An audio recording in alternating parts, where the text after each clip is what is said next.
Bill Biesa, over 40 years covering Houston. Live from KPRC, this is Local 2 News. And we're learning some new details about the train derailment, a deadly train derailment in New York, plus how a local woman who was on that train is now trying to get home. Plus why people were lined up outside the Houston Astrodome early this morning. And the biggest shopping day of the year is here. Online shopping, I should say. It is Cyber Monday. We begin right now with some breaking news, though, from Northeast Houston. Good morning and thanks for joining us. I'm Lauren Freeman. I'm Owen Conflenti. A homicide investigation is underway at a park after a body was found. Here's the map of the scene for you. It's Aldine Westfield near Ison at Keith Weiss Park. Local 2's Ryan Korsgaard is joining us live from the scene to tell us more about this story. Ryan? Lauren, we're told that discovery was made earlier this morning, and we are on the way back side of that park. Let me show you some pictures from a little bit earlier. We can tell you that there were apparently some teens from MacArthur High School who were simply jogging by inside Keith Weiss Park and about the Plum Meadow, Orange Grove area when they made that discovery. It all happened about 7:45 this morning. Houston police are telling us it is the body of a 17-year-old boy. We're told he was a former student at MacArthur High School. Aldine police have been able to positively identify him. We're told that they recognized him. Houston police are telling us there could be gang connections here. We are also told there is more information to come. As we come back live, you can see the Houston police, a crime scene unit here on location, trying to find out exactly what happened. Again, we're told more information is to come very soon. We're live in Northeast Houston. Ryan Korsgaard, KPRC Local 2. Ryan, thank you. Now to the latest on that deadly train derailment in New York. We've learned federal investigators have found a second data recorder from the crash site. That crash on Sunday killed 4 people and injured more than 60 others. And a Houston area woman was on that train. Local 2's Courtney Savala is live this morning at Hobby Airport, where that woman is expected to return today. Courtney?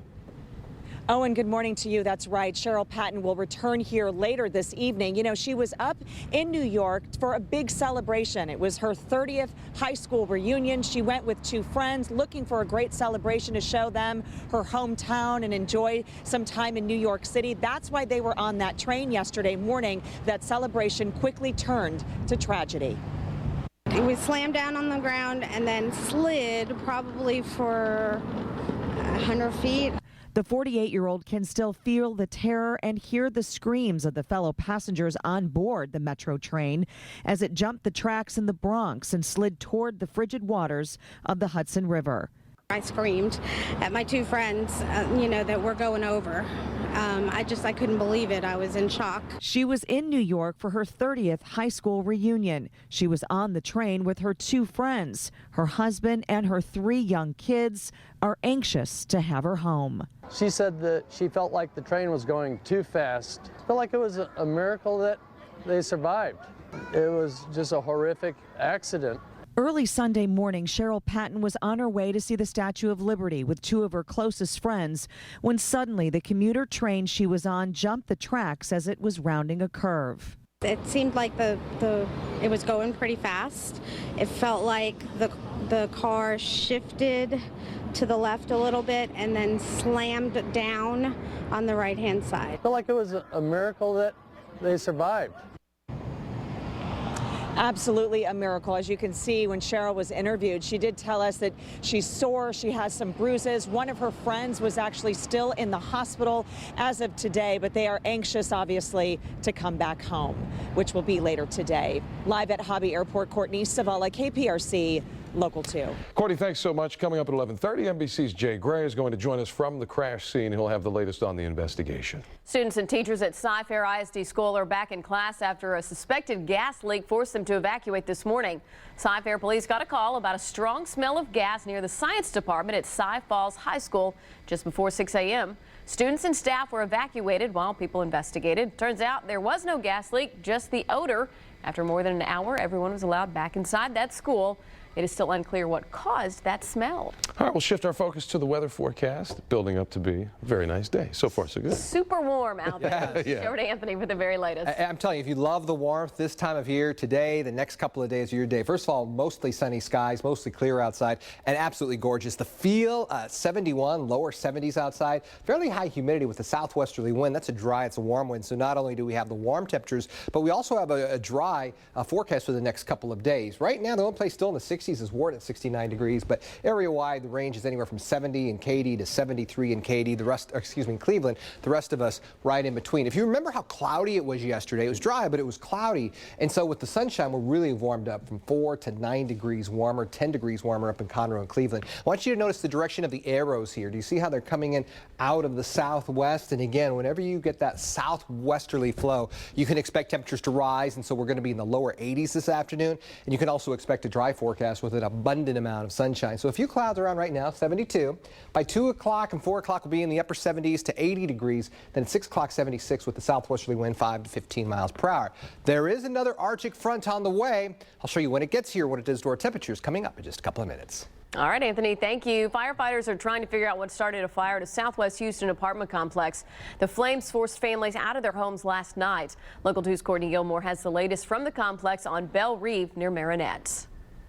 Well, instead of going through their daily routine, some families inside of this complex will have to relocate today. We are here at the 7500 block of Belle Reve in Southwest Houston. But I want to show you some earlier video of the activity surrounding that incident.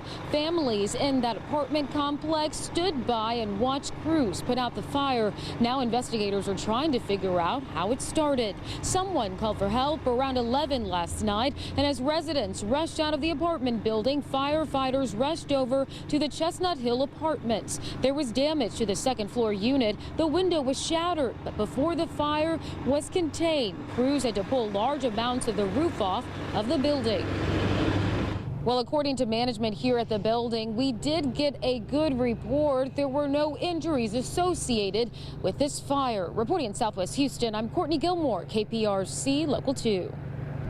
Courtney, thank you. Now to a developing story. In a few hours, the Leon County Sheriff's Office is holding a news conference regarding the search for the man accused of burning his girlfriend's remains. Authorities say Colt Morgan is still on the run, possibly in that area. Last week, a sheriff's deputy tried to arrest Morgan, who headbutted him and then got away.